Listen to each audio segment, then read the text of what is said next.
احكي لكم قصة مع اني يعني ما حكيتهاش كتير، بس يوريك الربط ما بين الانسان واب اعترافه. اكبر رابطة في البشرية هي رابطة الانسان باب اعترافه على المستوى العلاقات البشرية، يعني لان مفيش حد بيبقى عريان غير قدام اب اعتراف. انا كنت بعترف عند اب قديس ربنا يناح نفسه يعني، وفي الوقت ده يعني كان في كلام على دعوة للكهنوت. كنت اتكلمت معاه والموضوع خد وقت شوية، وهو كان شايفني في الاول مش مرتاح، فكان اداني فرصة ان انا اصلي. وبعدين هذا الاب لظروف معينة مرض صعب جدا، ودخل في غيبوبة لفترة طويلة وما كانش موجود يعني في طنطا، والامور مشيت. وبعد كده انا اترسمت ورحت الدير، وهو ما يعرفش ان انا اترسمت.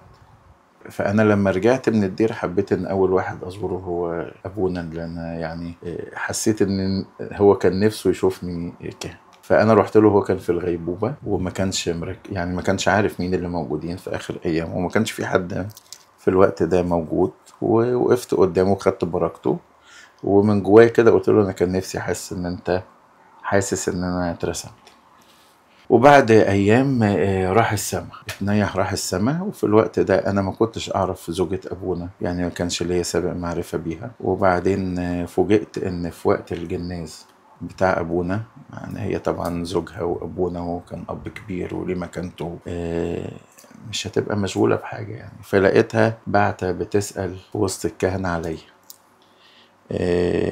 لان طبعا انا اسمي اللي باخد بركته ما يمكن ما حدش في الابرشيه اتسمى بيه قبل كده. فقالت لهم هو في حد اسمه كذا؟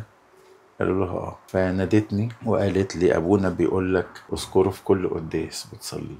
مع ان هو لما رحت له كان في غيبوبه تامه يعني. هو كان راجل قديس وكان يصلي القداس كله وهو في الغيبوبة يعني. وبعدين مرت الأيام وأنا زرت هذه الأم القديسة يعني، فبسألها قالت لي إن في آخر أيام أبونا هو اتكلم، بس ما كانش واعي برضه، وكرر اسمي أكتر من مرة. فأنا حتى قلت له ما فيش حد بالاسم ده، يعني ما فيش حد اسمه كذا. وبعد كده عرفت إن في حد ترسم اسمه.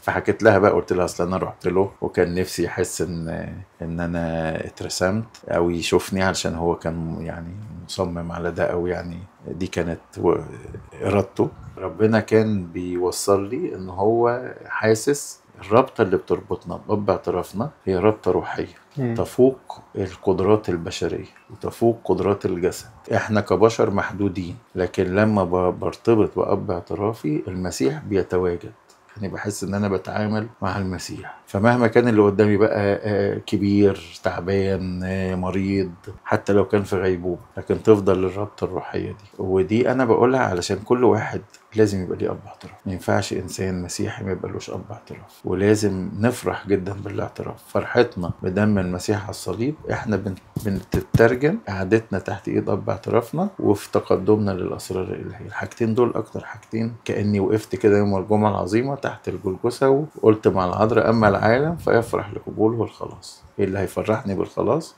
الاعتراف والتناول. وطبعا بذكر ابونا في كل قداس. مش هقول لك